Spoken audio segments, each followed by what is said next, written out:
C'est un plaisir. Bien sûr, c'est un plaisir. C'est l'histoire, c'est tout. Et on aimerait aussi profiter de vous, de votre présence ici. Vous nous parlez du centre, de l'historique du centre et un peu de tout, hein, parce que nous, on ne connaît rien. Non, alors bouge pas, j'étais justement en train d'expliquer à David et vous allez écouter. Oui. Ici, la fondation, le centre, c'est en 1849. 1849. C'est un certain père Abraham, qui est un père de France, qui est venu ici avec des orphelins qui étaient en France. Et comme c'était le début de la colonisation, C'était des missionnaires. l'armée ou l'État français donnait des terres à ceux qui voulaient.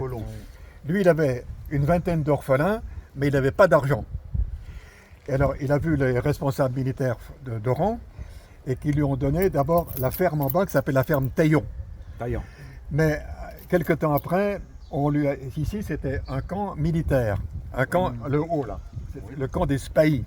Et là, c'était une pépinière qui avait été commencée en 1831 et en 1837, la pépinière s'était arrêtée. Donc l'État français dit au père Abraham, vous pouvez prendre tout ça, vous n'avez pas d'argent, alors pour devenir propriétaire, vous allez nous fournir chaque année 40 000 plants d'arbres. Vous avez dit. 40 de clémentiniers, d'eucalyptus, d'oliviers, etc. de tout, de Vous avez citronniers, souligné, faux poivriers. vous avez souligné ça dans le reportage.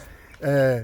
Et donc, à une période, même, ils ont produit dans la pépinière plus de 100 000 pieds dans l'année. Vous vous rendez compte comme ils travaillaient, les gars. Pieds de quoi? Travailler. D'arbres. D'arbres. 100 000. D'orange ou de tout? De tout. Donc, là-dessus, donc, le père Abraham fonde ça en 1849. Il reçoit des orphelins avec qui il travaille.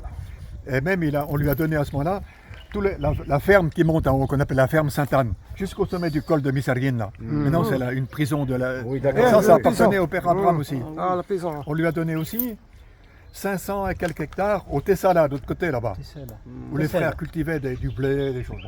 Mais très vite, après la mort de Abraham, celui qui a dirigé le centre, il ne savait pas bien compter, il a eu des dettes, donc il a vendu le Tessala, ils ont vendu beaucoup de choses pour payer les dettes. Après ça, en 1900, David, c'est pour toi, en 1901, déjà en 1898, l'évêque d'Oran voit que Misserguine, ça tombe en petits morceaux, il demande aux spiritains de venir reprendre l'œuvre. Et c'est le neveu de notre fondateur, Liberman, qui vient ici pendant 2 ans, mais il n'arrive pas à relever. Finalement, l'évêque dit aux spiritains, vous allez prendre tout Misserguine et vous le gérez comme votre affaire. Et vous allez faire donc reprendre l'orphelinat et la ferme. Donc en 1901, les spiritains s'installent en communauté là. Et ça devient 2 choses. L'orphelinat fonctionne avec une centaine d'orphelins. Et puis c'est une maison de production. Et puis une maison de retraite pour les pères malades. Parce que c'est un bon climat ici. Mais en 1905, l'État français interdit à l'Église de France de faire de l'enseignement. On chasse les religieux. Donc on ferme l'enseignement agricole, comme était la technique. Et il reste que la ferme. Jusqu'en 1946, où l'État français redemande aux pères qui sont là de réouvrir le centre.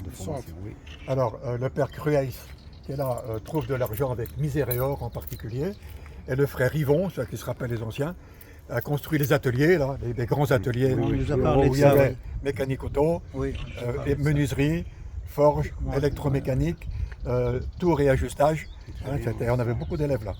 Et on pouvait former les élèves, dès qu'ils sortaient, ils étaient pris par tous les industriels d'Oran.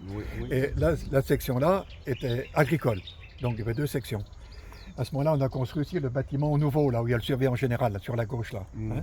Ça a été construit avec... Et dans ce paysage-là, où est le père Clément? Attends, je vais dire après. Donc ça a fonctionné jusqu'à... Moi, je suis venu ici en 65, comme jeune coopérant. J'étais tout jeune. Oui, 65, c'est...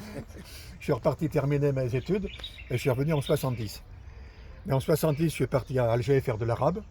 Et je suis revenu en 72, et j'étais directeur en 73, jusqu'à la fermeture en 75. 75. Voilà. Le frère Clément, il est mort en 1904 et on l'a enterré derrière la chapelle. Là. Derrière la chapelle, il y a le, On nous a dit, mais... il y a le terrain, il y a un portail brouillé et juste derrière, il est enterré là.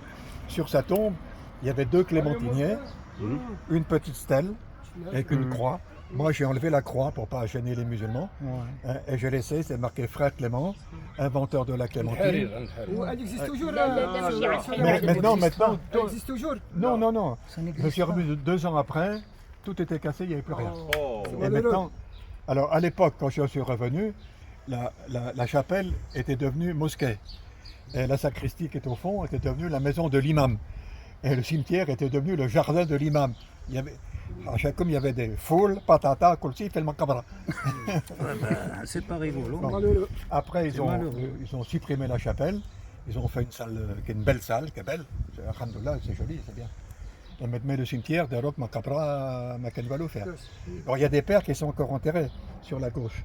Bon, Raloum, mais le frère Clément, il faut lui faire à Jazina. On va lui faire. Et à part qu'il est